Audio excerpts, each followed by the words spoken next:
గ్లానిర్భవతి భారత. ధర్మం కోసం తీవ్రంగా పరితపించటం వల్ల పరమాత్ముడి అనుగ్రహం కోసం ఏ మార్గంలో ప్రయాణిస్తే ఆ అనుగ్రహం పొందుతామో అది తెలియక తాత్కాలికమైన మోహానికి గురి కావడం వల్ల పరమాత్ముడు ఆయన పక్కనే ఉండటం వల్ల, అర్జునుడి పక్కనే ఉండటం వల్ల శిష్యస్తేహం శాధిమాం త్వాం ప్రపన్నం అనడంతో శ్రీకృష్ణ పరమాత్మ బోధ ప్రారంభం కాబోతుంది. అలాంటి స్థితిలో పరమాత్ముడితో యోగం అంటే కలయిక, పరమాత్ముడితో కలయిక కోసం తప్పించటం వల్ల అర్జునుడి విషాదం కూడా యోగం అయింది. అయితే దీనికి ముందు సంక్షిప్తంగా ఎక్కడ భగవద్గీత ప్రారంభమైంది? మహాభారతంలో భీష్మ పర్వంలో 25వ అధ్యాయం నుండి 42వ అధ్యాయం వరకు ఉన్న జ్ఞాన సంహితని భగవద్గీత అని నామకరణం చేసి ప్రపంచానికి అందించిన శంకరాచార్యులు వారికి శిరస్సు వంచి ప్రణామాలు అర్పిస్తూ 10 రోజులు యుద్ధం జరిగిన తర్వాత, యుద్ధం అందరికీ తెలిసిందే, ఈ రాయబారాలన్నీ పూర్తయిపోయిన తర్వాత యుద్ధం ప్రారంభమైన తర్వాత 10 రోజులు యుద్ధం జరిగిన తర్వాత భీష్మాచార్యుల వారు శిఖండిని అడ్డు పెట్టుకుని అర్జునుడు చేసిన యుద్ధంలో భీష్మాచార్యుల వారు అంపశయ్య మీద పడగా ఆ వార్తని పరుగున ధృతరాష్ట్రుడి కొలువులోకి ప్రవేశించిన ధృతరాష్ట్రుడి ఆంతరంగికుడైన సంజయుడు, జయం జయము మహారాజా, శంతన మహారాజు పుత్రుడు భీష్ముడు, భరతవంశీయులకు పితామహుడైన భీష్ముడు ఈ కురుక్షేత్ర సంగ్రామంలో శిఖండిని ముందుంచుకుని అర్జునుడు కోల్చగా అంపశయ్యపై ఉన్నాడు అనే వార్త ఎప్పుడైతే తెలియజేశాడో ధృతరాష్ట్రుడు ఖిన్నుడయ్యాడు, విచారగ్రస్తుడయ్యాడు, దుఃఖించాడు. మనం ఇంగ్లీష్లో మాట్లాడుకుంటే షాక్ అయిపోయాడు. అలాంటి స్థితిలో ధృతరాష్ట్ర మహారాజు ఆందోళన చెంది విలపించి అసలు అక్కడ ఏం జరిగింది, ఆయనకి చుట్టూతా ఎవరు ఒక రక్షణ కంచెగా ఎవరూ నిలబడలేదా, భీష్మ పితామహుడు పడిపోవడం ఏమిటి, ఏం జరిగిందో చెప్పు అని బాధపడి ఆందోళన చెందినప్పుడు అక్కడి నుంచి ప్రారంభమైంది. ఆయన అడిగిన ప్రశ్న, జాగ్రత్తగా వినండి, ధృతరాష్ట్రుడు అడిగిన ప్రశ్న కూడా భగవద్గీతలో 4 పాత్రలు ఉన్నాయి. సంజయుడు, ధృతరాష్ట్రుడు, శ్రీకృష్ణ పరమాత్మ, అర్జునుడు. ఈ 4 పాత్రల మధ్య జరిగే సంవాదం మొత్తం ధర్మం కోసమే తీవ్రంగా పరితపించడం జరిగితే, ధర్మం కోసమే అల్టిమేట్ ధ్యేయం ధర్మమే అయినప్పుడు ఇందులో ప్రతి వాక్యం మంత్రతుల్యమని మంత్రద్రష్టలు, ముఖ్యంగా వ్యాస మహర్షి చెప్పిన నేపథ్యంలో ప్రతి శ్లోకము మంత్రతుల్యంగా భావించవలసిందిగా సర్వజన కోటిని అర్థిస్తూ ధృతరాష్ట్రుడు అంటున్నాడు, ధృతరాష్ట్ర ఉవాచ ధర్మక్షేత్రే కురుక్షేత్రే సమవేతాయుయుత్సవః మామకాః పాండవాశ్చైవ కిమకుర్వత సంజయ సంజయ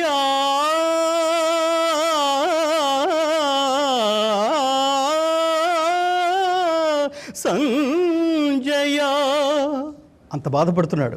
ధర్మక్షేత్రమైన కురుక్షేత్రంలో సమర సన్నద్ధులై చేరి ఉన్న నావారు పాండుపుత్రులు ఏమి చేసిరో తెలుపుము సంజయ. ఇక్కడే ధృతరాష్ట్రుడి సైకాలజీ మనకు అర్థమవుతుంది, ధృతరాష్ట్రుడి మనస్తత్వం అర్థమవుతుంది. ధృతరాష్ట్రుడు పాండురాజు, ఈ కథ అందరికీ తెలిసిందే. పాండురాజుకి 2 భార్యలు, కుంతి, మాద్రి. ధృతరాష్ట్రుడి భార్య గాంధారి.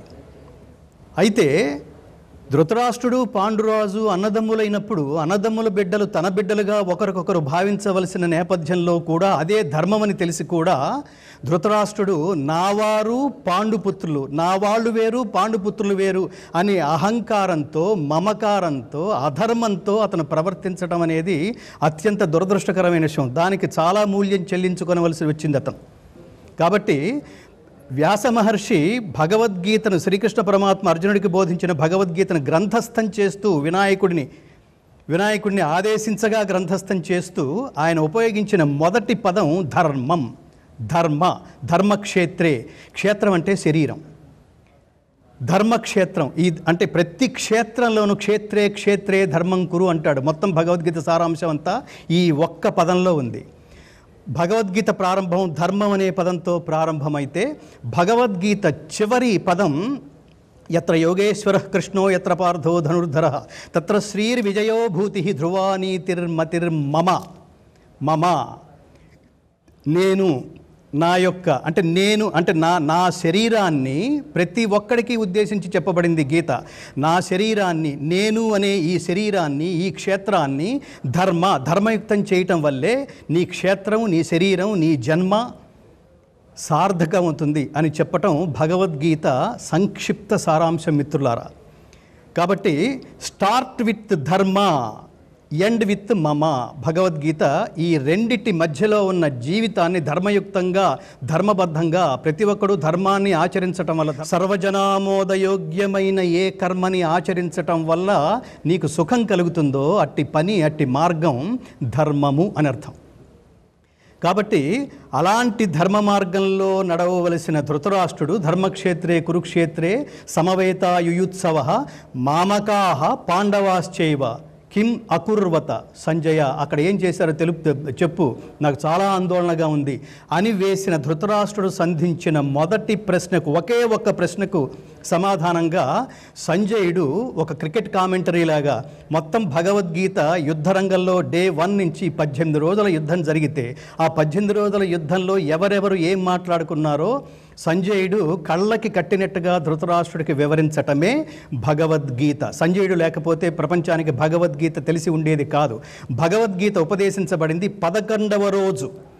భగవద్గీత ప్రారంభం శ్రీకృష్ణ పరమాత్మ అర్జునుడికి గీతోపదేశం ప్రారంభించినప్పటికీ మిగతా లోకానికి తెలిసింది మాత్రం సంజయుడు ధృతరాష్ట్రుడికి చెప్పటం వల్లే అనేది మనం కనుక గుర్తు చేసుకుంటే, ఒకసారి మనం దృష్టిలో ఉంచుకుంటే, ఈ పరమ ఉదాత్త ఇంతటి భగవద్గీత మన మధ్యలో ఉండటానికి కారణమైన మొదటి ప్రశ్నని వ్యాస మహర్షి దీన్ని కార్యసిద్ధి మంత్రంగా ప్రకటించాడు.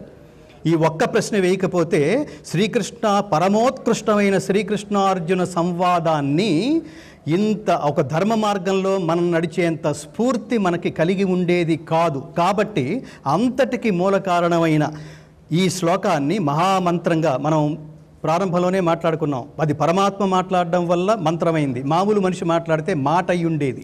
కాబట్టి ఈ మంత్రాలన్నీ లౌకికమైన ప్రయోజనాల కోసం మనం తపస్సు వీటిని ప్రతిరోజు ఆచరించటం వల్ల, ప్రతిరోజు ఈ మంత్రాలని ఉచ్చరించటం వల్ల మనకి ఈ లౌకికమైన ఫలితాలు కూడా నెరవేరుతాయన్నది మహాత్ముల ఉవాచ. కాబట్టి ఒకసారి ఈ శ్లోకాన్ని, మంత్రతుల్యమైన భగవద్గీతలోని తొలి శ్లోకాన్ని ఒకసారి మనం ఉచ్చరిద్దాం. ధర్మక్షేత్రే కురుక్షేత్రే సమవేతాయుయుత్సవః మామకాః పాండవాశ్చైవ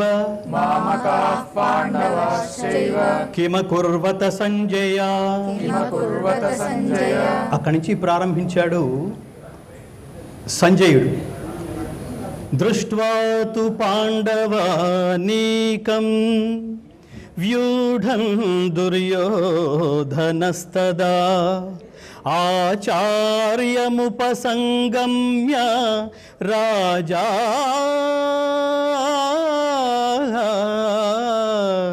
వచనమబ్రవీత్. ఈ భూతలంపై 125 సంవత్సరాల 7 నెలల 8 రోజుల 30 ఘడియలు ఆయన నివసించాడు. గీత బోధించే సమయానికి శ్రీకృష్ణ పరమాత్ముడి వయస్సు సుమారు 87 సంవత్సరాలు. కాబట్టి యుద్ధరంగంలో ఈ ప్రతిపక్షంలో ఉన్న వాళ్ళందరినీ వాళ్ళ మనస్థితి ఎలా ఉంది, వాళ్ళు ఎవరెవరిని చూసుకుంటున్నారు, ఎవరితో పరిచయం చేసుకుంటున్నారు, ఎవరితో యుద్ధం చేస్తున్నారు, ఈ అన్నిటి విషయాలకి సంబంధించిన సంక్షిప్త సమగ్ర వివరణ భగవద్గీతలో మొదటి అధ్యాయంలో కనపడుతుంటుంది. ఉభయ సేనలందరి ప్రధాన వీరుల పరిగణనము, వారి సామర్థ్యముల వర్ణనము, ఉభయపక్ష వీరుల శంఖధ్వనుల వర్ణనము, ఇరు సేనలను అర్జునుడు పరిశీలించుట, అర్జునుడు మోహవ్యాకులుడైన అర్జునుడి విషాద వర్ణనము ఈ అధ్యాయంలో ప్రధానమైన అంశాలు మిత్రులారా, ప్రధానమైన అంశాలు. శ్రీకృష్ణ పరమాత్మ అర్జునుడికి రథ సారథిగా ఉండి చిత్తం నువ్వేం చెప్తే అది చేస్తాననే స్థితిలో ఉన్నాడు. అర్జునుడు ఎంత అదృష్టవంతుడై ఉంటాడు, ఎంత యోగకారకుడై ఉంటాడు. యుద్ధం అంతా అయిన తర్వాత అర్థమవుతుంది ఎవరికి? దుర్యోధనుడికి. ఏమర్థమవుతుంది? యుద్ధం కోసం సహాయం చేయడానికి కృష్ణుడి దగ్గరికి వెళితే కృష్ణుడు 2 విషయాలు చెప్పాడు. నా దగ్గర అతి శక్తివంతమైన అతి బలమైన నారాయణి సైన్యం ఉంది. రెండో వాళ్ళు కోరుకోదలుచుకుంటే నేను ఒక్కడు ఉంటాను, కానీ నేను ఆయుధం చేపట్టను. మీరిద్దరిలో ఎవరికి ఏది కావాలో బాగా ఆలోచించి కోరుకోండి. అయితే నేను ముందు వచ్చింది దుర్యోధన, నువ్వైనప్పటికీ నేను ముందు చూచింది అర్జునుడిని కాబట్టి, అర్జునుడు నీకంటే చిన్నవాడు కాబట్టి, చిన్నవాడు కోరుకోవటం ధర్మయుక్తం కాబట్టి ముందు అవకాశం అర్జునుడికి ఇస్తున్నాను అన్నప్పుడు పట పట పట పట పళ్ళు కొరుక్కున్నాడు దుర్యోధనుడు. కృష్ణుడు ఎంత మాయావి, ఈ పేరుతో సైన్యమంతా వీడికి కట్టబెట్టడానికి ప్రయత్నిస్తున్నాడు అనుకున్నాడు. అర్జునుడు యోగకారకుడు. వీళ్ళిద్దరు ఎవరు? సఖేతి మత్వా ప్రసభం యదుక్తం, హే కృష్ణ హే యాదవ హే సఖేతి అన్నాడు. కృష్ణుడు అని అర్జునుడు అంటున్నాడు. కృష్ణుడు ఏమంటున్నాడంటే భక్తోసిమే సఖాచేతి రహస్యం హేతదుత్తమం. నువ్వు నా భక్తుడవి మిత్రుడవి కాబట్టి. ఎంత పోస్ట్ ఇచ్చాడు అతనికి, ఎంత యోగం ఇచ్చాడు. నువ్వు నా మిత్రుడివి, నువ్వు నా భక్తుడివి, ఈ 2 డిజిగ్నేషన్స్ అతనికి ఇవ్వడం వల్ల అర్జునుడు ఎంత యోగకారకుడయ్యాడో మనందరికీ అర్థమవుతుంది. అలాంటి అర్జునుడికి తెలుసు కృష్ణుడు నా పక్కనుంటే నేను జయిస్తాను, నాకు ఇవన్నీ అనవసరం అనుకుని కృష్ణ పరమాత్మ తనతో ఉన్నాడు. ఆయుధం ధరించని కృష్ణ పరమాత్మ ఒక్కడే సకల జగన్నియామకుడైన కృష్ణ పరమాత్మ. ఇతను తీసుకెళ్ళాడు. ఈ 2 సైన్యాల మధ్యలో నిలబడి అపర్యాప్తం తదస్మాకం బలం భీష్మాభిరక్షితం పర్యాప్తం త్విదమేతేషాం బలం భీమాభిరక్షితం.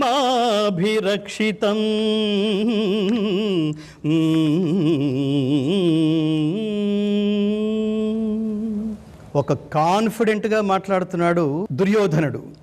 ఏం మాట్లాడుతున్నాడంటే భీష్మ పితామహునిచే రక్షింపబడుతున్న మన 11 అక్షౌహిణుల సైన్యం అపరిమితమైనది, భీమునిచే రక్షించబడుతున్న 7 అక్షౌహిణుల సంఖ్య గల ఈ పాండవ సైన్యమైతే పరిమితమైనది అన్నాడు. వికటాట్టహాసం చేస్తూ దుర్యోధనుడి కాన్ఫిడెన్స్ ఖచ్చితంగా మనమే జయిస్తాం, ఎందుకంటే మన దగ్గర 11 అక్షౌహిణుల సైన్యం ఉంది అని. దుర్యోధనుడి మనస్సులో కృష్ణుడు ఒక గారడీ వాడిలాగా అనుకుంటాడు తప్ప నీ పప్పులు నీ గారడీ వేషాలు ఈ యుద్ధరంగంలో చెల్లవు అని కూడా అంటాడు భారతంలో. అలాంటి దుర్యోధనుడు ఈ విషయంలో చిన్న క్లారిఫికేషన్ కూడా మనందరికీ కావాలి. అక్షౌహిణి అంటే ఎంత అంటే ఒక్కొక్క అక్షౌహిణిలో ఏనుగులు 21,870 ఏనుగులు, రథాలు 21,870 రథాలు, 65,610 గుర్రాలు, సైనికులు లేదా కాల్బంట్లు 1,09,350 కాల్బంట్లు, మొత్తం వెరసి 2,18,700 సంఖ్య గల ఒక అక్షౌహిణిలో ఇంత సైన్యం పాల్గొంటుంది. దాని ఇంటూ 7 ఇంటూ 11 అయితే 24,05,700 సంఖ్య కలిగిన అక్షౌహిణులు కౌరవ సేనలో ఉంటే మేము గెలవక ఏమైపోతాం అనుకున్నారు వాళ్ళు. మొత్తం పాండవులు కౌరవులు కలిపి 18 రోజుల పాటు జరిగిన కురుక్షేత్ర సంగ్రామంలో మొత్తం 39,36,600 మంది. ఇందులో బతికి బట్టగట్టిన వాళ్ళు కేవలం 100 మంది మాత్రమే. అందుకనే మనకి భీకరమైన సంగ్రామాలు ఎక్కడన్నా జరుగుతుంటే కురుక్షేత్రం మొదలైంది అంటే కారణం ఏమిటంటే చరిత్రలో ఇన్ని లక్షల మంది సైన్యం, ఇన్ని లక్షల మంది జనాలు, ఇన్ని లక్షల మంది ఏనుగులు కానీ రథాలు కానీ గుర్రాలు కానీ మరణించటం అనేది చరిత్రలో ఎప్పుడూ జరగని కార్యం అని చరిత్ర మనకి చెప్తూ ఉంటుంది. గుర్తుపెట్టుకోవాల్సింది ఇది పురాణం కాదు, ఇది చరిత్ర. దీని ఏమంటారు? ఇతిహాసం అంటాం. ఇతి ఆహాస, ఈ ప్రకారం చెప్పబడింది. ఏ ప్రకారం? ఇలా జరిగిన దాని ప్రకారం. ఎవరి చేత చెప్పబడింది? దర్శించి దానితో ఆ కాలంలో ఆ పరిస్థితుల్లో వాళ్లతో సహగమనం చేసిన మహాత్ముల ద్వారా దర్శించి రచించబడింది. ఎవరా మహాత్ముడు అంటే వేదవ్యాసుడు. అలాగే శ్రీరాముడు కూడా. ఎవరు రచించారు రామాయణాన్ని? వాల్మీకి మహాకవి. ఆయన ఎవరు? హిస్టారియన్. వేదవ్యాసుడు ఎవరు? హిస్టారియన్. వీళ్లే మనకి చరిత్రకారులు. ఇంకా శంఖధ్వానాలు మొదలైనాయి యుద్ధరంగంలో. తతశ్వేతైర్హయైర్యుక్తే మహతి స్యందనే స్థితౌ మాధవ పాండవశ్చైవ దివ్యౌ శంఖౌ ప్రదద్మతుః దివ్యౌ శంఖౌ ప్రదద్మతుః. యుద్ధరంగంలో ఒకళ్ళొకళ్ళు పరిచయ వాక్యాలు అయిపోయిన తర్వాత యుద్ధానికి ప్రారంభం అనే సిగ్నేచర్ కోసం ఒక సిగ్నేచర్ ట్యూన్ అంటాం మనం. ఆ సిగ్నేచర్ ట్యూనే వీళ్ళ శంఖాలని శంఖధ్వనులతో యుద్ధానికి సంరంభం, యుద్ధానికి ఆరంభ వాక్యంగా, యుద్ధానికి ఆరంభ సూచకంగా వీళ్ళు శంఖధ్వనులు చేశారు. ఆ శంఖధ్వనుల వర్ణనమే ఇప్పుడు మనం చెప్పుకోబోతోంది. పాంచజన్యం హృషీకేశః దేవదత్తం ధనంజయః పౌండ్రం దద్మౌ మహాశంఖం భీమకర్మా వృకోదరః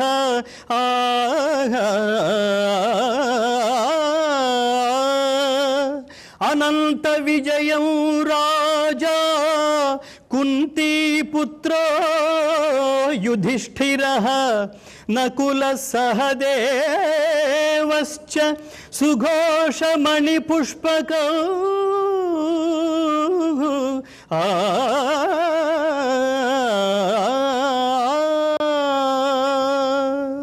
శ్రీకృష్ణుడు పూరించిన శంఖం పేరు పాంచజన్యం. పాంచజన్యం హృషీకేశ. హృషీకేశం, హృషీకం అంటే ఇంద్రియము, హృషీకములు అంటే ఇంద్రియములు. ఇంద్రియాలకి అధిపతి కాబట్టి, ఇంద్రియాలని అదుపులో ఉంచుకునేవాడు కాబట్టి, ఇంద్రియాలను నియంత్రించగలిగేవాడు కాబట్టి శ్రీకృష్ణ పరమాత్మకి హృషీకేశుడని పేరు వచ్చింది. శ్రీకృష్ణుడు పాంచజన్యం అనే శంఖం పూరిస్తే అర్జునుడు పూరించిన శంఖం పేరు ఏమిటి? దేవదత్తము. అర్జునుడు పూరించిన శంఖం పేరు దేవదత్తం. అరివీర భయంకరుడైన భీముడు పౌండ్రము. భీముడు పూరించిన శంఖం పేరు పౌండ్రము. ఇక్కడ ఏమన్నాడంటే భీమకర్మ వృకోదర. భీమసేనుడికి వృకోదరుడని పేరు. వృకము అంటే తోడేలు, తోడేలు పొట్టగలవాడనమాట.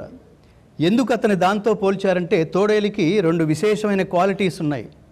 ఆ రెండు క్వాలిటీస్ ఏమిటంటే అపరిమితమైన ఆహారాన్ని భుజిస్తుంది తోడేలు, భుజించిన ఆహారాన్ని క్షణాల్లో జీర్ణం చేసుకుంటుంది తోడేలు. జీర్ణ వ్యవస్థకున్న ప్రత్యేకత. అలాంటి వ్యవస్థే భీమసేనుడు కూడా అపరిమితమైన ఆహారాన్ని భుజించగలిగేవాడు. భుజించింది అతి తక్కువ కాలంలో దాన్ని డైజెస్ట్ చేసుకునేవాడు. కాబట్టి అరివీర భయంకరుడైన భీముడు పౌండ్రాన్ని, కుంతీసుతుడైన ధర్మరాజు అనంత విజయాన్ని. ధర్మరాజు పూరించిన శంఖం పేరు అనంత విజయమైతే నకుల సహదేవులు పూరించిన శంఖాల పేర్లు సుఘోష మణిపుష్పకములనే శంఖాలని పూరించారు. ఎవరైతే శంఖధ్వనులు చేస్తున్నారో ఆ శంఖధ్వనుల శబ్దానికి భూమి ఆకాశాలు దద్దరిల్లినాయా అనేంత వైబ్రేషన్స్ అనే తరంగాలని వాళ్ళు ప్రసరించగలిగే అత్యంత శక్తివంతమైన దేవతల చేత ప్రసాదింపబడిన శంఖాలని వర్ణిస్తున్నాడు. ఇవి గుర్తుపెట్టుకోవాలి. సఘోషోధార్తరాష్ట్రాణం హృదయాని వ్యదారయత్ నభశ్చ పృథివీంచైవ తుములో వ్యనునాదయన్.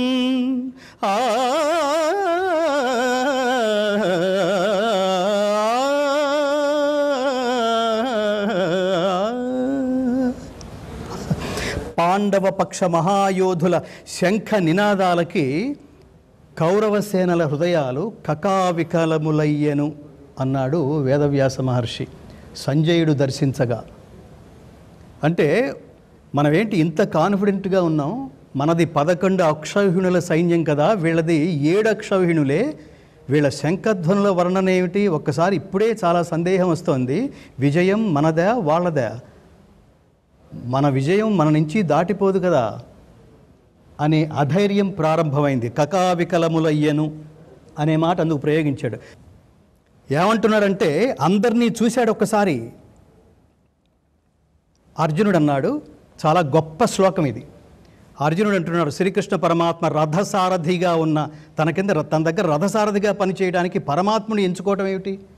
చిత్తం సార్ అంటాడు ఆయన, ఇంకేం మాట్లాడు, నువ్వు ఎటు పమ్మంటే అటు పోతాను. అలాంటి గుర్రాలను పెట్టుకుని, ఎటు పడితే అటు లాగే గుర్రాలను పెట్టుకుని వాటిని అదుపులో ఉంచుకుంటూ, ఎవరితో యుద్ధం చేస్తే మధ్య మధ్యలో డిస్కస్ చేస్తూ, ఇప్పుడు వీడితో కాదు, వీడితో యుద్ధం చేస్తే మనం సక్సెస్ అవుతాం, అక్కడ ధర్మరాజు కష్టాల్లో ఉన్నట్టున్నాడు, అక్కడ భీముడు చుట్టూతో సైన్యం అంతా చేరుంది, ఇప్పుడు మనం భీముడిని రక్షించాలి. ఇట్లాంటి ఎప్పటికయ్యేది ప్రస్తుతం అప్పటికా మాటలాడి నొప్పింపక తానవ్వక తప్పించుకు తిరిగివాడు కాదు, మెప్పించుకు తిరుగువాడు ధన్యు అంటాడు చూడండి. అట్లా ఎప్పటికి ఏది ప్రస్తుతమో అప్పటికి ఆంతరంగికుడైన మిత్రుడిగా, పరమాత్ముడిగా అతనికి సారథ్యం వహించటం అనేది చిన్న విషయం. అది పరమాత్ముడే దిగి వచ్చి నీకు నేను సారథ్యం వహిస్తాననేసాడంటే, ఆ డ్యూటీకి ఒప్పుకున్నాడు, డ్రైవర్ డ్యూటీకి ఒప్పుకున్నాడంటే.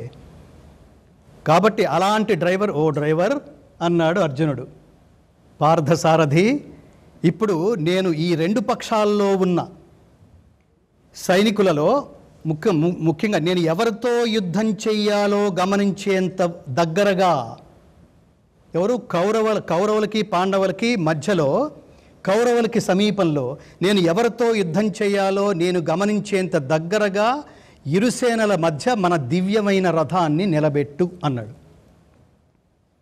ప్రతి మాట చాలా జాగ్రత్తగా ఉపయోగిస్తాడు వ్యాస భగవానుడు. దివ్య రథం ఎందుకన్నాడు, శ్రేష్టమైన రథం ఎందుకన్నాడు అంటే మనం చివరిలో చెప్పుకుంటాం. ఆ రథం ఏమిటి, ఆ రథసారథి మహత్యం ఏమిటి, కృష్ణ పరమాత్మ లేకపోతే ఆ రథమో, ఆ యుద్ధమో, ఆ అర్జునుడి విజయమో ఏమై ఉండేది అనేది మనం చివరిలో మాట్లాడుకుంటాం. అతను ఏమంటున్నాడంటే, సేనయోరుభయోర్మధ్యే రథం స్థాపయమేచ్యుత,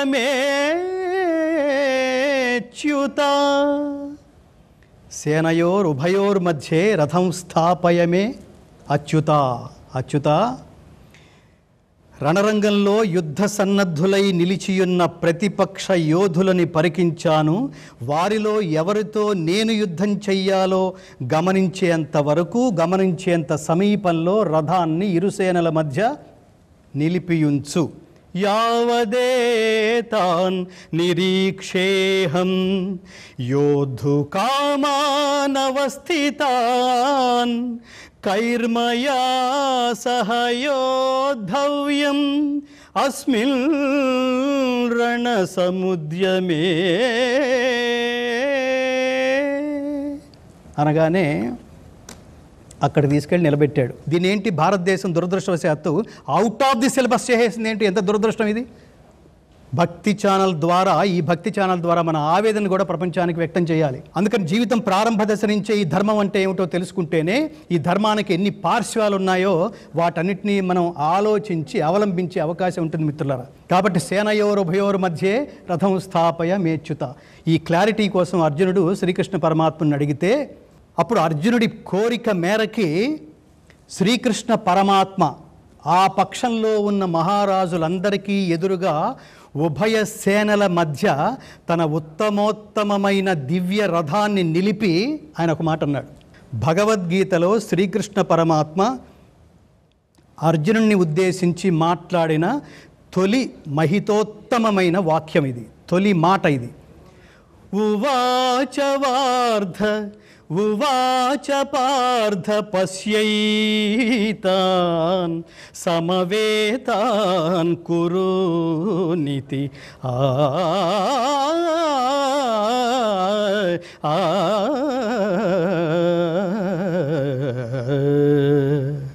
చెప్పండి. ఉవాచ పార్థ పశ్యైతాన్ సమవేతాన్ కురునితి. ఏమన్నాడంటే, అర్జున, నువ్వు చెప్పినట్టే నేను ఈ దివ్య రథాన్ని ఆ పక్షంలోని మహారాజులందరికీ ఎదురుగా నిలబెట్టాను. అర్జున, కౌరవ వీరులందరినీ పరికింపు అన్నాడు. కౌరవ వీరులందరినీ చూడు, బాగా పరిశీలించు అని కృష్ణుడు మొదటి వాక్యాన్ని మొదటి అధ్యాయంలో అర్జున విషాద యోగంలో కృష్ణుడు అర్జునుడికి ఉపదేశిస్తాడు. చూశాడు ఒక్కసారి. ఇంటి దగ్గరేమో మనం నేను చెప్పుకున్నాం, ఇంటి దగ్గర ఏమన్నాడు, యుద్ధానికి వెళ్ళొస్తాను అన్నాడు. ఆల్ ది బెస్ట్ అన్నారు వాళ్ళు. థ్యాంక్ యూ సో మచ్ అన్నాడు ఈయన. బయలుదేరాడు. కానీ ఇక్కడికి వచ్చిన తర్వాత చాలా పవర్ఫుల్గా ఉన్నాడు. యుద్ధం ఎప్పుడు చేసేస్తాను అన్నట్టుగానే వచ్చాడు. అక్కడ నిలబెట్టమన్నాడు. రథం నిలబెట్టి ఒక్కసారి చూస్తుంటే వెనకాల సినిమాలో ఒక రికార్డింగ్,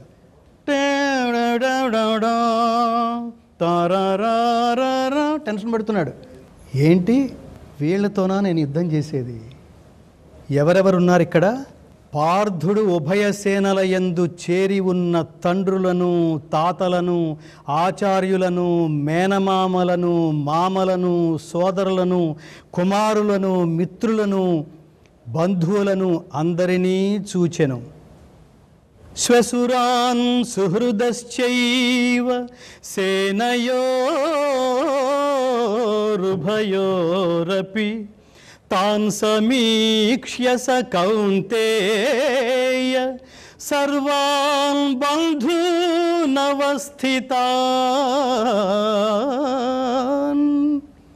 అందరినీ చూచి నీరసపడిపోవడం ప్రారంభించాడు. హృదయం ద్రవించింది. వీళ్ళని చంపడం ఏమిటి అనే ఆలోచన మొదలైంది. అక్కడ అంటున్నాడు, సీదంతి మమ గాత్రాణి ముఖం చ పరిశుష్యతి వేపధుశ్చ శరీరే మే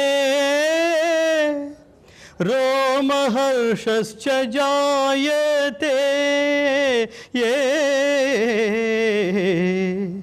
రోమహర్షశ్చ జాయతే. కృష్ణ, సమర సన్నద్ధులై చేరి ఉన్న ఈ స్వజనులందరినీ చూచి నా సర్వాంగములను స్వాధీనము తప్పుచున్నవి. నోరు ఎండిపోవచ్చున్నది, కాయము కంపించుచున్నది, గగురుపాటు కలుగుచున్నది. అర్జునుడు సెకండ్ ఫేజ్ స్టార్ట్ అయింది. అర్జునులాగా లేడు. ఏదైతే ఆయుధాన్ని చూసి శత్రు వీరులందరూ మన పని అయిపోయింది అనుకుంటారో అలాంటి గాంధీవాన్ని వదిలేశాడు. చేతిలోంచి జారిపోయింది. గాంధీవం స్రంసతే హస్తాత్ త్వచ్చైవ పరిదహ్యతే నచ శక్నోమ్యవస్థాతుం భ్రమతీవ చ మే మనః భ్రమతీవ చ మే మనః. వరుణదేవుణ్ణి ఉపాసించి అగ్నిదేవుడు ఖాండవవన దహన సమయంలో అర్జునుడికి ఇచ్చిన గాంధీవం చేతిలోంచి జారిపోయింది. గాంధీవం స్రంసతే హస్తాత్ త్వచ్చైవ. త్వక్ అంటే దేహం, చర్మం. నా చర్మం దహించుకుపోతోంది, నిలబడుటకు శక్తి చాలకున్నది, పెక్కు అపశకునములు నాకు కనబడుచున్నవి. యుద్ధమున స్వజనమును చంపుటచే శ్రేయస్సు కలుగునని అనిపించటలేదు కృష్ణ. షాక్ అయ్యాడు కృష్ణుడు. ఇప్పుడు ఇదేంటి ఇలా మాట్లాడుతున్నాడు ఏంటి అని. పెక్కు అపశకునములు కనపడుచున్నవి. ఇది చాలా గొప్ప సబ్జెక్ట్. అది శకునములు అన్నవి నిజమా కాదా? వేదాన్ని అర్థం చేసుకోవడానికి వేదాంగాలు శిక్ష, వ్యాకరణం, ఛందస్సు, కల్పం, నిరుక్తం, జ్యోతిషం శాస్త్రము. ఈ శకునాలు శాస్త్రము. అయితే గుర్తుపెట్టుకోవాల్సింది, తస్మాచ్ఛాస్త్రం ప్రమాణంతే కార్యాకార్య వ్యవస్థితౌ జ్ఞాత్వా శాస్త్ర విధానోక్తం కర్మకర్తు మిహార్హసి. మీకు నమ్మకం లేకపోతే సైలెంట్గా ఉండండి అంతే తప్ప ఏదైతే శాస్త్రం పేరుతో వేల సంవత్సరాల క్రితం తపశ్శక్తితో దర్శించి గ్రంథాల రూపంలో ప్రపంచ బాహుళ్యానికి అందించారో అవి మీకు అర్థం కాకపోతే మీరు సైలెంట్గా ఉండండి తప్ప వాటి మీద భిన్నమైన అభిప్రాయాలు కనుక ప్రపంచానికి మీ అజ్ఞానాన్ని బయట పెట్టుకునేట్టుగా కనుక ప్రపంచానికి మీరు చెప్పదలుచుకుంటే అజ్ఞానమే బయటపడుతుంది. అంతకంటే గొప్పవాళ్ళం కాదు కదా. వ్యాస భగవానుడు వీళ్ళందరూ ఏంటంటే, మీరు ఏదనుకుంటే ధర్మం అంటే మీకు ఇందాక భాష గురించి చెప్పాను. భాష సరిగ్గా మాట్లాడితే ఏమొస్తుంది అన్న నా గురువుగారిని అడిగితే గొప్ప మాట అన్నాడు ఆయన. భాష బాగా కరెక్ట్గా మాట్లాడితే పాణినినే మహర్షి ఉన్నాడు. భాష ఎలా మాట్లాడాలో చెప్తాడు ఆయన. ఇష్టం వచ్చినట్టు మాట్లాడకూడదు, దాడి చేసినట్టు మాట్లాడకూడదు, ఒత్తు పెట్టిన చోట ఒత్తు పెట్టకూడని చోట పెట్టడం, ఒత్తు పెట్టవలసిన చోట మర్చిపోవడం, భాషని రాక్షసంగా ఉపయోగించటం, ఇలాంటివేవీ చేయకుండా భాషని ఎలా గురువు ఉపదేశిస్తే పాణిని ఏర్పరిచిన మార్గం ప్రకారం ఆ మార్గంలో సంచరిస్తూ భాషని కన్నతల్లిలా ప్రేమిస్తూ ఉచ్చరించగలిగితే ధర్మం వస్తుంది అన్నాడు ఆయన. ధర్మం అంటే ఏమిటి? ధర్మం అంటే జ్ఞానమే. జ్ఞానం అంటే పరమాత్మే. ప్రవచనకర్తల రూపంలో ధర్మాన్ని విశ్వవ్యాప్తం చేస్తున్న మహాత్ములు ఉపయోగిస్తున్న భాషని అది నేర్చుకోవడానికి ప్రయత్నించండి.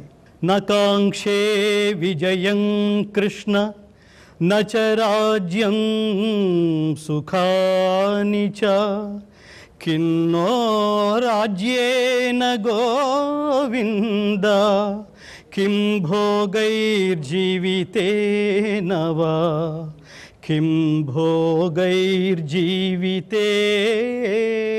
వా. కృష్ణ, నాకు విజయము వలదు, రాజ్యము సుఖములును వలదు. ఈ రాజ్యము వలన కానీ, భోగముల వలన కానీ, ఈ జీవితము వలన కానీ ఏమి ప్రయోజనము గోవిందా అన్నాడు. ఒక పవర్ఫుల్, మీకు కళ్ళలో కూడా చూడండి ఎంత శక్తి ఉంటుందో. కళ్ళు, మీరు ఈ ప్రపంచం అంతా 3 శక్తుల మధ్య తిరుగుతూ ఉంటుంది. ఒకటి ఐ పవర్, ఒకటి విల్ పవర్, ఒకటి టంగ్ పవర్. ఐ పవర్ ప్రశాంతమైన వదనంతో అలా కూర్చున్నారనుకోండి, ఆ కళ్ళ ద్వారా ప్రసరించే శక్తి ప్రపంచానికి శాంతిని ప్రసాదిస్తుంది. అందుకని చిన్న చిన్న పిల్లలు చూడండి, ఎవరైనా ఆడవాళ్ళ దగ్గరికి వెళితే ఆ చీర కొంగేదో పట్టుకుని ఫస్ట్ ఆ పైకి అలా చూస్తారు, ఆ తల్లి కళ్ళలోకి చూస్తారు. ఆ కళ్ళు అలా తీక్షణంగా కనిపిస్తే పారిపోతారు. ఆ తల్లి కళ్ళలోంచి ప్రేమ వర్షిస్తుంటే అలా నిలబడిపోతారు. ఈ కళ్ళలో ప్రేమ ఎప్పుడు వస్తుంది? మీరు నిరంతరం పరమాత్మతో అనుసంధానమై ఏమవుతుంది అది? మన పూర్వకాలం వాళ్ళు ఈ శాస్త్రం, ఈ ధర్మం, ఈ మార్గం, ఈ పద్ధతి తెలిసిన వాళ్ళు ఖచ్చితంగా దాన్ని మనస్సు, బుద్ధి, ఆత్మ అంటాం, మనోవాక్కాయ కర్మలు అంటాం. దైవంతో ముడిపెట్టి ఏదైతే మనకు శక్తినిస్తోందో దాన్ని అమృతతుల్యంగా మనం అమృతాన్ని వండుతున్నాం, అమృతాన్ని అందిస్తున్నాం మన ఇంట్లో ఉన్న వాళ్ళందరికీ, లేదా మన ఇంటికి వచ్చిన వాళ్ళకి వడ్డిస్తున్నాం అమృతాన్ని. దీన్ని పరమాత్ముడికి నివేదనగా అర్చించే సంప్రదాయం ఎవరైతే పూనుకుంటారో ఆ సంప్రదాయానికి వాళ్ళ కళ్ళు ప్రేమనే వర్షిస్తాయి. Be positive always. వాళ్ళ కళ్ళు ప్రేమని వర్షిస్తాయి. రెండవది టంగ్ పవర్, నోటికి ఏదొస్తే అది మాట్లాడకు, అది కూడా తర్వాత రోజుల్లో చెప్పుకోబోతాం. రెండవది will power, I can do anything అనే ధైర్యం ఎక్కడి నుంచి వస్తుంది? ఇదిగో ఈ భగవద్గీత నుంచి వస్తుంది. ఈ 3 పవర్స్ని కనుక, ఈ 3 శక్తుల్ని కనుక మనం ఆపాదించుకోగలిగితే మన దగ్గరికి ఏ నెగిటివ్ పవర్ మన దగ్గరికి రాదు. అది భగవద్గీతను ఆచరించడం ద్వారా, భగవద్గీత అనే మంత్రాలని పఠించడం ద్వారా మనకి సంక్రమించేది. ఏమన్నాడు? నకాంక్షే విజయం కృష్ణ. ఏమిటో కృష్ణుడికి ఉపదేశం చేసినట్లేదు చూను. నచ రాజ్యం సుఖాని చ. కృష్ణుడు అటు చూస్తున్నాడు, ఏమిటిరా ఇది? ఏ ఎక్స్ప్రెషన్తో వచ్చావు, ఏ ఎక్స్ప్రెషన్తో మాట్లాడుతున్నావు అనేశాడు. ఏషామర్థే కాంక్షితన్నః రాజ్యం భోగా సుఖాని చ తయిమేవ స్థితా యుద్ధే ప్రాణాంస్త్యక్త్వా ధనాని చ ప్రాణాంస్త్యక్త్వా ధనాని చ. ఎవరి కొరకైతే ఈ రాజ్యమును, భోగములను, సుఖములను కోరుచున్నామో అట్టి ఆచార్యులు, తండ్రులు, పుత్రులు, తాతలు, మేనమామలు, పిల్లనిచ్చిన మామలు, మనుమలు, బావమరుదులు, ఇతర బంధువులు అందరూ తమ ధన ప్రాణములను లెక్కసేయక ఈ రణభూమిలోకి వచ్చి నిలబడ్డారు కదా, మనం ధనం కోసం, రాజ్యం కోసం యుద్ధం చేయటం ఏమిటి అనే లాజిక్ తీశాడు. ప్రాణాన్ని, ధనాన్ని వదిలేయడానికి వచ్చిన వాళ్ళతో యుద్ధం చేసి వాటి కోసం యుద్ధం చేయటం ఏంటి? మనకంటే వాళ్ళు గొప్పవాళ్ళ, వాళ్ళకంటే మనం గొప్పవాళ్ళవా? ధర్మ సందేహాలు అడుగుతున్నారు. ఇంకొక మాట అన్నాడు, త్రిలోకాధిపత్యం కోసమైనా నేను వీళ్ళందరినీ సంహరించడానికి ఇష్టపడని నేను ఈ భూమండలాధిపత్యం కోసం వీళ్ళని చంపగలనా, నేను చంపడానికి ఇష్టపడతానా నేను అంటూ ఒక మాట అన్నాడు.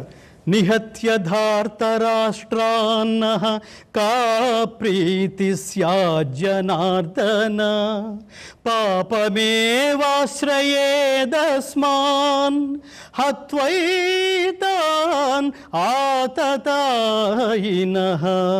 ఆతతాయినః. ఆకతాయి పనులు చేస్తున్నాడు అంటాను చూడండి. ఆకతాయి, దాని అసలు రూపం ఆతతాయి అని అర్థం. అంటే ఈ ధార్తరాష్ట్రుల్ని, స్వజనులను, అంటే మన వాళ్ళు అనుకుంటున్నాం కదా, మన చుట్టాలు కదా, వీళ్ళు బంధువులు కదా, మేనమామలు కదా, ఇతర స్నేహితులు కదా, వీళ్ళందరినీ చంపటంలో మనకొచ్చే లాభం ఏంటి, మనకొచ్చే సంతోషం ఏంటి, మనకొచ్చే సుఖం ఏమిటి? వీళ్ళు దుష్టులైనా కూడా వీళ్ళని చంపటం వల్ల మనకి పాపమే కలుగుతుంది కదా కృష్ణ పరమాత్మ, కాబట్టి వీళ్ళని చంపటం యుక్తం కాదేమో మాధవ అంటున్నాడు. హత్వైతాం ఆతతాయినః. దీనికి చాలా జాగ్రత్తగా అర్థం తెలుసుకోవాలి. ఆతతాయి అంటే దీనికి వ్యాస భగవానుడు గొప్ప అర్థం చెప్తాడు. ఎవరిని ఆతతాయి అనాలి, దానికి ఒక శ్లోకం చెప్తాడు. అగ్నిదో గరదశ్చైవ శస్త్రపాణిర్ధనాపహ క్షేత్రధారాపహర్తాచ షడేతే ఆతతాయినః. ఈ 6గురిని ఆతతాయిలు అంటారట. ఎవరిని? అగ్నిదహ అంటే ఇళ్ళకి నిప్పంటించే, అందరూ నిద్రపోతుంటే ఇళ్ళకి నిప్పంటించే వాళ్ళని. శస్త్రపాణి అంటే ఇతరులను చంపడానికి మారణాయుధాలు ధరించి తిరిగేవాడిని. ధనాపహ రకరకాల రూపంలో ఇతరుల ధనాన్ని అపహరించడానికి ప్రయత్నించే వాళ్ళని, ఇతరుల ఆస్తులు, ఇతరుల ధనాలు అపహరించడానికి ప్రయత్నించేవాడిని. అలాగే క్షేత్రధారాపహర్తాచ, క్షేత్రం అంటే భూములు, ఇప్పుడు చూస్తున్నాం కదా కబ్జాలు అని మాట్లాడుతున్నారు చూడండి, ఇతరుల భూములు అపహరించడానికి ప్రయత్నించే వాళ్ళని. ధారాపహర్తాచ ఇతరుల భార్యల్ని అపహరించడానికి ప్రయత్నించే వాళ్ళని. ఈ షడేతే ఈ 6గురిని ఆతతాయులు అనాలట. అయితే ఈ 6గురిని ఏమి చేయాలి అని అడిగితే ఆయన అన్నాడు, డిస్కస్ చేయకుండా చంపేయండి అన్నాడు. వాడిని క్షమించి వదిలేస్తే వాడు మారతాడా? లేదు, చంపేయి. ఇప్పుడు చేస్తుంది కూడా అదే. అది కేసులు బుక్ చేస్తే ఏం చేస్తున్నారు? ఇప్పుడు వాళ్ళని తీసుకెళ్ళి జైల్లో వేస్తున్నారు. అనాదిగా వస్తున్న ఈ పనిష్మెంట్స్ ఇవాళకి మీరు గుర్తుపెట్టుకోండి. భారతీయ పీనల్ కోడ్ కానీ భారతీయ రాజ్యాంగం రచిస్తున్నప్పుడు వాళ్ళు తీసుకున్న రెఫరెన్స్లో ముఖ్యంగా భగవద్గీత కూడా ఉందని ఇంకొకసారి గుర్తు చేస్తూ, భగవద్గీతకు వ్యతిరేకంగా ఈ దేశం ఎప్పుడూ సంచరించదు. అందుకనే నరేంద్ర మోడీ అనే మహాత్ముడు ఏ దేశం వెళ్ళినా భగవద్గీత అనే మత గ్రంథం కాదు, భగవద్గీత అనే జ్ఞాన గ్రంథం ఇతర దేశస్తులకి, ఇతర దేశాధిపతులకి, ప్రెసిడెంట్స్కి ఆయన బహుమతిగా ఇస్తుంటాడు. ఇచ్చి ఒక మాట అంటాడు, ఇంతకంటే మించిన బహుమతి మరొకటి ఉంటుందని నేను అనుకోను అని. నిజమే అది. కాబట్టి షడేతే ఆతతాయినః, ఇతరుల ఆస్తులు ఎవరైతే కాజేస్తారో వాళ్ళని చంపేయాలి. అందుకని నువ్వు చంపాలి, వాళ్ళ ఆతతాయిలైనప్పటికీ. ఈ 6 పనులు ఏదైతే దోషాలు అంటున్నామో, ఈ ఆతతాయిలు చేసే ఈ 6 పనులు అంటున్నామో, ఈ 6 పనుల్ని దుర్యోధనుడు చేశాడు. ఇంకేంటి ఉపేక్షిస్తావు అని చెప్పబోతున్నాడు శ్రీకృష్ణ పరమాత్మ. యద్యప్యేతేన పశ్యంతి లోభోపహత చేతసః కులక్షయకృతం దోషం మిత్రద్రోహే చ పాతకం. వంశనాశనము వలన కలుగు దోషము, మిత్రద్రోహము వలన కలుగు పాపము, రాజ్యలోభముచే భ్రష్టచిత్తులైన దుర్యోధనాదులు తెలిసి కొన్న జాలకపోయినను ఈ దోషం తెలిసిన మనం ఈ పాపం ఎందుకు చేయాలి? మళ్ళీ అర్జునుడికి వచ్చిన డౌట్. ఇంతమంది చావుకి కారణం అవుతున్నామని తెలిసి కూడా దుర్యోధనుడు ఇంతమందిని చంపడానికి సిద్ధపడిపోయి పాపం చేస్తున్నాడు కదా, ఇది పాపమని వాడికి తెలియక చేస్తున్నాడు, పాపమని మనకు తెలుసు కదా, మనం ఎందుకు చేయాలి? గొప్ప లాజిక్. మళ్ళీ ఒక క్వశ్చన్ వేశాడు. ఇంకొక మాట మాట్లాడాడు అర్జునుడు. ఇది జాతి ఆలోచించవలసిన గొప్ప మాట. మనం ఈ ప్రతిదీ ఇండివిజువల్ నిర్ణయం, ఈ నిర్ణయం నాదే నీది కాదు. మానవుడు సంఘజీవి, గుర్తుపెట్టుకోవాలి. నేను అనే పదం లేదు మిత్రులారా. ఎన్నో కలిస్తే తప్ప ఈ నేను అనేది ఎదగదు ప్రపంచంలో. తల్లిదండ్రులకు పుట్టాం, నువ్వు పెళ్లి చేసుకోవాలనుకుంటే తప్పకుండా ఈ అమ్మాయిని నేను సెలెక్ట్ చేసుకున్నాను అని తల్లిదండ్రుల అనుమతి తీసుకుని చేయాల్సిందే. మీ వంశాన్ని గౌరవించే వాళ్ళని చేయాల్సిందే. మీ వంశాన్ని నువ్వు నిలబెట్టాల్సిందే. నీ తల్లిదండ్రుల ఆశీస్సులు తీసుకోవాల్సిందే. జీవితాంతం పెళ్ళి వరకు తల్లిదండ్రుల మీద ఆధారపడి, నువ్వు ఎదగడం వరకు తల్లిదండ్రుల మీద ఆధారపడి కొన్ని నిర్ణయాలకు మాత్రం ఇది నా ఇష్టం అన్నావంటే తల్లిదండ్రుల వాళ్ళు ఎప్పుడు మనల్ని శపించరు. కానీ ఒక్క క్షణం బాధపడినా అది మన ఎదుగుదలకి మంచిది కాదు, ఎదుగుదలని ఆశీర్వదించదు. ఇది గుర్తుపెట్టుకోవాలి. అది చెప్తున్నాడు కృష్ణుడు. ఈ యుద్ధం తర్వాత ఏం జరుగుతుందో తెలుసా పరమాత్మ అని కృష్ణుడికి గుర్తు చేస్తున్నాడు. కులక్షయే ప్రణశ్యంతి కులధర్మా సనాతనాః ధర్మే నష్టే కులం కృష్ణం అధర్మో ధర్మోభిభవత్యుత అధర్మాభిభవాత్ కృష్ణ ప్రదుష్యంతి కులస్త్రియః స్త్రీషు దుష్టాసు వార్ష్ణేయ జాయతే వర్ణసంకరః సంకరో నరకాయైవ కులజ్ఞానాం కులస్య చ పతంతి పితరో హ్యేషాం లుప్తపిండోదకక్రియాః. కృష్ణ, యుద్ధం తర్వాత ఏం జరుగుతుందంటే, ఇంతమంది మగవాళ్ళు చచ్చిపోతే ఇంట్లో మిగిలిపోయిన భార్యలు ఆడవాళ్ళ గతి ఏమవుతుందో తెలుసా? దానివల్ల వంశం ఎలా నాశనం అవుతుందో తెలుసా అని చెప్తున్నాడు. కులము నశించటొచ్చే, కులం అంటే ఇక్కడ వాళ్ళ వ్యవస్థ, కులం అంటే ఇక్కడ వాళ్ళ వంశము. కులము నశించుటచే అనాదిగా వచ్చు కులధర్మములు అంతరించును. ఇది అందరూ జాగ్రత్తగా వినాల్సిందే. ధర్మము నశించిన కులమునందంతటా ధర్మము వ్యాపించును. అధర్మము వృద్ధి నొందిన కుల స్త్రీలు భ్రష్టలగుదురు. దీని వలన వర్ణసంకరమగును. అట్టి వర్ణసంకరము చేసిన వారికి సంకరము నొందిన కులమునకు నరకము ప్రాప్తించును. ఫలితముగా పితృదేవతలు శ్రాద్ధ తర్పణములు లేని వారై అధోగతి చెందుదురు. That's all. జాగ్రత్తగా మళ్ళీ కార్యక్రమం తర్వాత రీప్లేస్ చేసుకుని, లేదా ఇంట్లో మీరు భగవద్గీత మరొకసారి చదువుతున్నప్పుడు భగవద్గీతలో అర్జున విషాదయోగంలో 40, 41, 42 శ్లోకాలు మీరు ఒక్కసారి తాత్పర్య సహితంగా భగవద్గీత మళ్ళీ ఇంకోసారి చెప్తున్నాను. భగవద్గీత కేవలం పారాయణ గ్రంథం కాదు, భగవద్గీత ఆచరణ గ్రంథం. మీరు అర్థంతో సహా తెలుసుకుంటేనే ఏ విషయమైనా జీవిత పరమార్థం ఏమిటో అర్థమవుతుంది. అర్థం తెలియకుండా ఊరికే బట్టి పట్టేస్తే ఎవరు ఉపయోగం ఉంది? కాబట్టి ఇంట్లో ఉన్న పురుషులు చచ్చిపోతే, మరణిస్తే, యుద్ధంలో మరణిస్తే ఏమవుతుందంటే వాళ్ళని ఎవరో చెరబడతారు. తద్వారా బిడ్డల సంతానం కలుగుతుంది. వాళ్ళు ఏ కులం వాళ్ళో, ఏ మతం వాళ్ళో, ఏ తెగ వాళ్ళో తెలియదు. తద్వారా గతంలో వాళ్ళు అనుసరించిన ఆచారాలన్నీ సర్వనాశనం అవుతాయి. వీళ్ళు ఈ తెగకి చెందిన వాళ్ళు, వీళ్ళు ఈ ధర్మాన్ని అనుష్ఠించే వాళ్ళు అనే గుర్తింపు సమాజంలో పూర్తిగా పోతుంది. తద్వారా పితృదేవతలు శ్రాద్ధ తర్పణములు లేని వారై అధోగతి చెందుదురు. ఇలాంటి స్థితిలో మీరు మతాలే మార్చుకుంటూ పెళ్ళిళ్ళు చేసుకుని ఒక ఐడియాలజీ సినిమాల ద్వారా కానీ టీవీల ద్వారా కానీ నా ఇష్టం ఎవరినైనా పెళ్లి చేసుకుంటానంటే కుదరదు మిత్రులారా. సో నీకు ఏదైతే ఒక బ్రీడ్ ఉందో ఆ బ్రీడ్కి కొన్ని లక్షణాలు ఉంటాయి. ఈ లక్షణాలు కానీ, ధర్మాలు కానీ, ఐడియాలజీ, ఆలోచన, భావజాలం కానీ వీటన్నిటినీ కాపాడుకోవాలి. రాజులు కాపాడుకోవాల్సిందే. ప్రతి విషయాన్ని కూలంకషంగా చర్చిస్తూ వెళ్ళే భగవద్గీతలో అర్జునుడు ఇంత ఆందోళనకరమైన విషయాన్ని కృష్ణుడికి చెబుతూ, యుద్ధం ద్వారా ఇన్ని దారుణాలు జరుగుతాయి ఉత్తరకాలంలో, వీటన్నిటికీ, ఈ వర్ణ సంకరానికి, ఈ పితృదేవతలు శ్రాద్ధ తర్పణాలు లేని వాళ్ళై అధోగతి చెందినా ఈ పాపం మందే అవుతుంది కదా అని అర్జునుడంటే, వృష్ణి వంశజుడు కాబట్టి స్త్రీషు దుష్టాషు వార్ష్ణేయ అని సంబోధించాడు శ్రీకృష్ణ పరమాత్మని అర్జునుడు. కాబట్టి అయ్యో ఎంత దారుణం, రాజ్య సుఖలోభము చేత స్వజనులను సంహరించబూని ఎంతటి మహాపాపానికి ఒడిగట్టాం అంటున్నాడు. అన్ని లక్షల మంది అక్షౌహిణుల సైన్యం మధ్యలో ఉన్న తాత్కాలికంగా మోహగ్రస్తుడైన, మోహం అంటే అజ్ఞానం, మోహగ్రస్తుడైన అర్జునుడు. కాబట్టి చివరిలో అంటున్నాడు, యది మామ ప్రతీకారం అశస్త్రం శస్త్రపాణయః ధార్తరాష్ట్రారణే హన్యుః తన్మే క్షేమతరం భవేత్, తన్మే క్షేమతరం భవేత్. శస్త్రాస్త్రములతో పాటు ప్రతీకారేచ్ఛను పరిత్యజించిన నన్ను ఆ కౌరవులు వధించెదరుగాక, అదియును నాకు క్షేమతరమనియే భావింతును కృష్ణ, నేను ఇప్పుడు యుద్ధం చేయను అన్నాడు.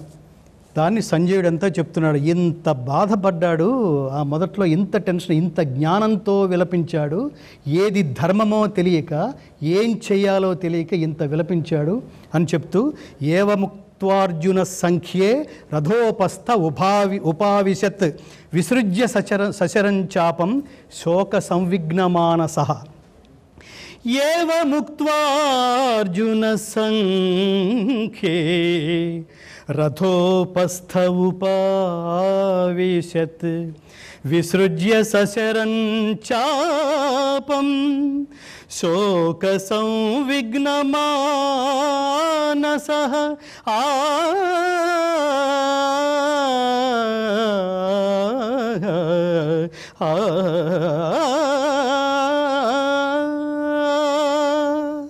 శోకసాగరమగ్నుడైన అర్జునుడిట్లు పలికి యుద్ధభూమినందు ధనుర్బాణములను త్యజించి రథముపై కూలబడినని వేదవ్యాస మహర్షి ప్రసాదితమైన దివ్య దృష్టిచే సంజయుడు ధృతరాష్ట్రునకు భగవద్గీతను కనులకు కట్టినట్టుగా వివరింపసాగెను. దివ్య దృష్టి ఏమిటి అంటే యుద్ధం ప్రారంభం కాబోతున్నప్పుడు ఒక్కసారి కొలువుకి ధృతరాష్ట్రుడు కొలువుకి వేదవ్యాసుడు వచ్చి జరగబోతున్న సంగ్రామాన్ని నువ్వు దర్శించాలనుకుంటే నేను నీకు దివ్య దృష్టిని ప్రసాదిస్తాను అన్నాడు ధృతరాష్ట్రుడిని. అప్పుడు ధృతరాష్ట్రుడు చాలా ఆందోళనగా, నేను అంత ఘోర కలిని నా ఈ చక్షువులతో నేను చూడలేను, కానీ వినగోరుదును, వినాలని మాత్రం అనుకుంటున్నాను. కాబట్టి నువ్వేం చేస్తావంటే నాకు అత్యంత ఆంతరంగికుడైన సంజయునికి ఆ దివ్య దృష్టిస్తే అతను నాకు జరిగిందంతా చెప్తాడు అన్నాడు. అప్పుడు దివ్య దృష్టిని సంజయుడికి ఇస్తూ ఆయన ఏమన్నాడు, యతో ధర్మస్తతో జయ అన్నాడు. ఏమన్నాడు? యతో చెప్పండి, యతో ధర్మస్తతో జయ. అది కేవలం వాళ్ళకి మాత్రమే ఉపదేశించింది కాదు, ప్రపంచంలో ఎవరికైనా ధర్మం ఉంటేనే జయం ఉంటుంది. ధర్మంతో పాటు నువ్వు సంపాదించిన జయమే శాశ్వతంగా ఉంటుంది. జయం ఉన్న చోట అంతా ధర్మం ఉండకపోవచ్చు, కానీ జయం ఉంది. అక్రమ మార్గంలో వెళ్ళి కూడా నేను సక్సెస్ అయ్యాను అనుకునేవాడికి ఆ సక్సెస్ పర్మనెంట్ కాదు అనే అంతర్లీనమైన అర్థాన్ని కూడా తెలుసుకోవాలి. ఇక్కడ ఇచ్చిన దివ్య దృష్టి అంటే అర్థం ఏమిటంటే, సంజయుడికి వేదవ్యాసుడిచ్చిన దివ్య దృష్టి వలన యుద్ధరంగమునందలి సన్నివేశములంతటినీ అతడు ఈ దివ్య దృష్టి కారణంతో, ఈ శక్తి కారణంతో అతడు యుద్ధరంగంలో జరిగే సన్నివేశాలన్నిటినీ ప్రత్యక్షంగా చూడగలడు, వినగలడు, తెలిసి కొనగలడు. అలాగే ముందు కానీ వెనక కానీ పగటి యందు కానీ రాత్రి యందు కానీ రహస్యమైనది కానీ ప్రకటితమైనది కానీ మనస్సు యందు ఉండేది కానీ క్రియారూపమున పరిణమించేది కానీ ఇవన్నీ అతనికి తెలుస్తాయి. ఇది కాక యుద్ధరంగంలో ఎటు నుంచి ఎటైనా సంచరించవచ్చు, ఏ ఆయుధము అతనిని స్పృశించదు ఈ దివ్య దృష్టి అనే శక్తి కారణంగా. కాబట్టి వీటితో పాటు ఎట్టి బడలిక కలగదు అని అతనికి దివ్య దృష్టిని ప్రసాదిస్తూ ఎక్కడ ధర్మం ఉంటే చివరికి అక్కడే జయం సంప్రాప్తిస్తుంది అని చెప్పారు. ఇది ఓం తత్సదితి శ్రీమద్భగవద్గీతాసోపనిషత్సు బ్రహ్మ విద్యాయాం యోగశాస్త్రే శ్రీకృష్ణార్జున సంవాదే అర్జున విషాదయోగో నామ ప్రథమోధ్యాయ. ఎందుకు ఈ పేరు వచ్చిందంటే, భగవంతుడైన శ్రీకృష్ణ పరమాత్మ చేతే ఉపదేశించబడుట వలన దీనికి భగవద్గీత అని పేరు వచ్చింది. సో వేదాంతాలని సంగ్రహించి చెప్పి ఉన్నందువలన దీనికి ఉపనిషత్ సారమని పేరు వచ్చింది. అలాగే పరబ్రహ్మాన్ని తెలిపేది విద్య కావున, అంటే ఆయన చేరుకోవటం ఎలాగో, పరమాత్మని చేరుకోవటం ఎలాగో చెప్పే విద్య కాబట్టి దీనికి బ్రహ్మ విద్య అని దీనికి పేరు వచ్చింది. అలాగే ఆత్మానాత్మ వివేకాన్ని స్పష్టపరిచే సాంఖ్యయోగము, కర్మయోగము చెప్పబడి ఉన్నందున దీనికి యోగ శాస్త్రమని. శ్రీకృష్ణార్జున సంవాదం, the dialogue between Srikrishna and Arjuna, కాబట్టి ఇది శ్రీకృష్ణార్జున సంవాదం అని దీనికి పేరు వచ్చింది. అలాగే ప్రతి అధ్యాయం నందు పరమాత్మను చేసే సంవిధానం ఒక్కో యోగంగా వర్ణించబడింది కాబట్టి ఇది అర్జున విషాద యోగము. తర్వాత ప్రతి అధ్యాయానికి యోగం. కాబట్టి మనం ప్రారంభంలో చెప్పుకున్నట్టు భగవద్గీతని వయో వర్గ లింగ విభేదాలకు తావు లేకుండా సర్వులు, దేశకాల జాత్యాదులకు అతీతంగా సర్వులు ఆచరించి, పఠించి, ఆచరించి తరించవచ్చు. కాబట్టి తెలిసినా తెలియకపోయినా ప్రకృతి శక్తుల ప్రభావం మన మీద ఉంటుంది. కాబట్టి దీని కుతర్క వితర్కాలకి తావు లేకుండా ప్రతి ఒక్కళ్ళు దీన్ని పఠించి, ఆచరించి పరమాత్ముడి అనుగ్రహం పొంది తరింతురు కాక. జై శ్రీకృష్ణ, జై శ్రీకృష్ణ, జై శ్రీకృష్ణ. భగవద్గీతలోని మొదటి అధ్యాయంలో అర్జున విషాద యోగాన్ని తన చక్కటి గంధర్వ గానంతో ఆ శ్లోక తాత్పర్యాలను మనందరికీ వివరించిన శ్రీ ఎల్వి గంగాధర శాస్త్రి గారికి భక్తి టీవీ తరపున ధన్యవాదాలు తెలియజేస్తున్నాం. ఇది ఈనాటి సంపూర్ణ భగవద్గీత కార్యక్రమం. ఇక కార్యక్రమాన్ని ముగించే ముందుగా చిన్న కృష్ణ భజనతో ముగించుకుందాం. గురువు గారిని ప్రారంభించవలసిందిగా మనవి. సర్వోపనిషదో గావో దోగ్ధా గోపాలనందనః పార్థో వత్సః సుధీర్భోక్తా దుగ్ధం గీతామృతం మహత్ దుగ్ధం గీతామృతం మహత్. ఉపనిషత్తులన్నీ గోవులు. గోపాలనందనుడైన శ్రీకృష్ణ పరమాత్మ పాలు పితుకువాడు. అర్జునుడు లేగదూడ, మహత్తరమగు గీతామృతము పాలు. సద్బుద్ధి కల జిజ్ఞాసవులే ఆ పాలను త్రాగువారు.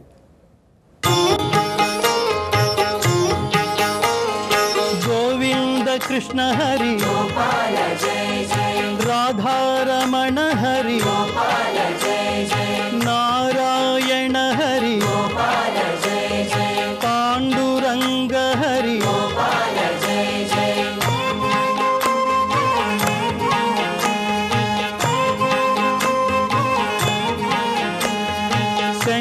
చక్రధర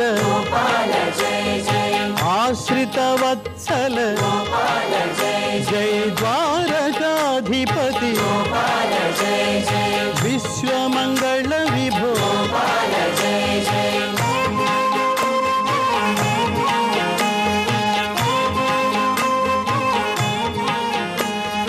శ్రీవత్సాంకిత శ్రీకౌస్తుభధర గోవర్ధన గిరిధర గోకుల పాలక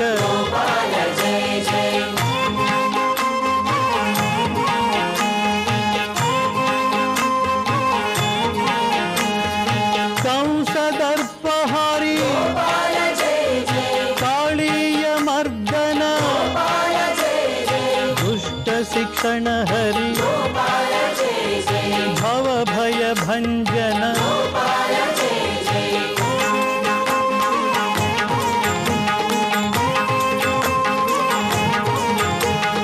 జగదాధార కలుష విదూర యదుకుల తిలక ఆనందకారక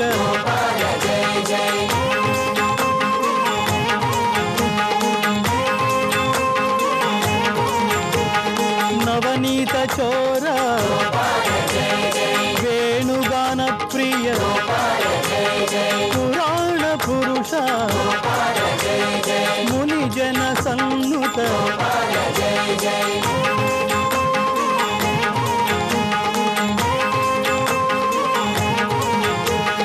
దుఃఖ విమోచన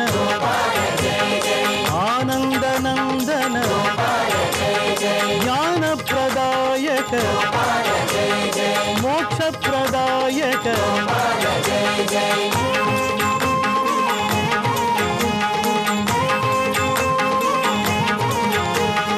దేవకి ప్రియ సుత యశోదనందన వసుదేవా ప్రియ సుందర సుమధుర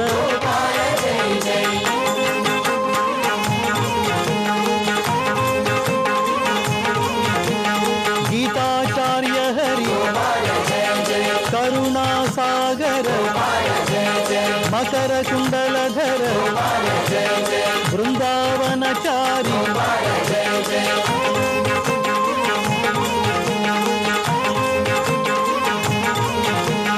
రుక్మిణీ వల్లభ సత్యభామా ప్రియ గోపీ జనహిత పతిత పవన హరి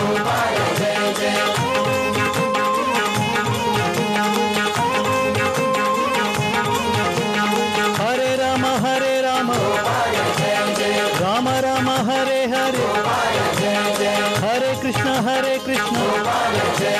కృష్ణ కృష్ణ హరే హరే